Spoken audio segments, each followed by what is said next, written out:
Society today is composed of a series of institutions. From political institutions, legal institutions, religious institutions, to institutions of social class, familial values, and occupational specialization. It is obvious the profound influence these traditionalized structures have in shaping our understandings and perspectives. Yet, of all the social institutions we are born into, directed by, and conditioned upon, there seems to be no system as taken for granted and misunderstood as the monetary system. Taking on nearly religious proportions, the established monetary institution exists as one of the most unquestioned forms of faith there is. How money is created, the policies by which it is governed, and how it truly affects society are unregistered interests of the great majority of the population.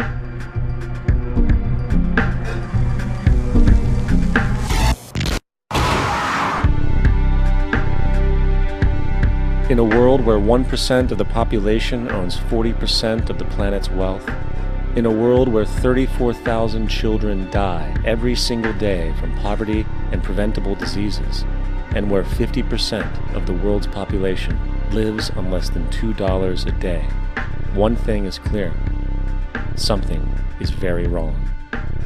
And whether we are aware of it or not, the lifeblood of all of our established institutions, and thus society itself, is money. Therefore, understanding this institution of monetary policy is critical to understanding why our lives are the way they are.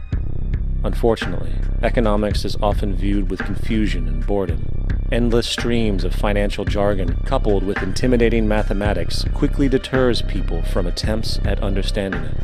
However, the fact is, the complexity associated with the financial system is a mere mask, designed to conceal one of the most socially paralyzing structures humanity has ever endured.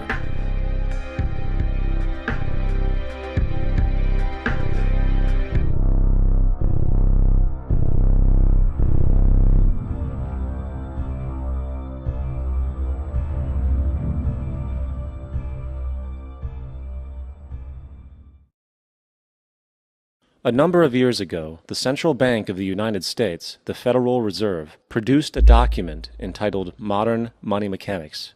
This publication detailed the institutionalized practice of money creation as utilized by the Federal Reserve and the web of global commercial banks it supports. On the opening page, the document states its objective.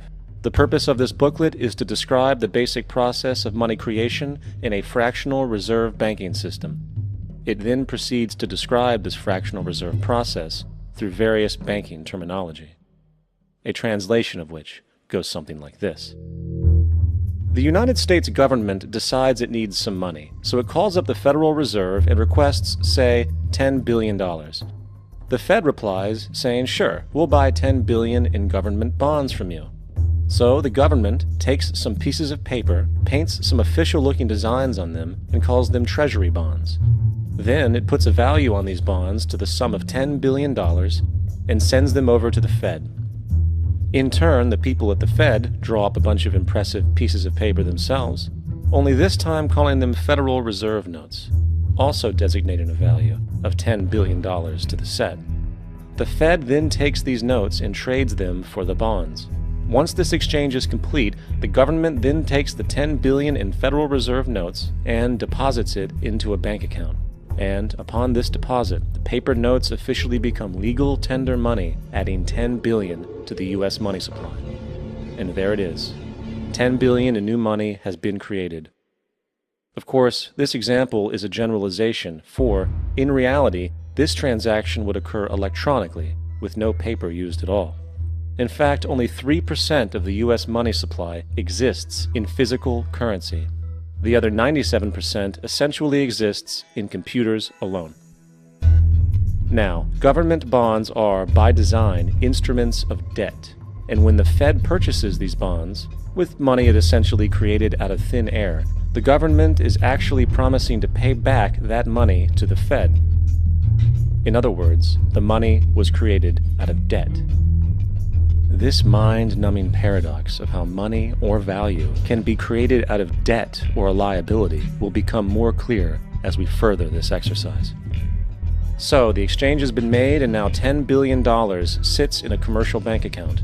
Here's where it gets really interesting. For as based on the fractional reserve practice, that $10 billion deposit instantly becomes part of the bank's reserves, just as all deposits do.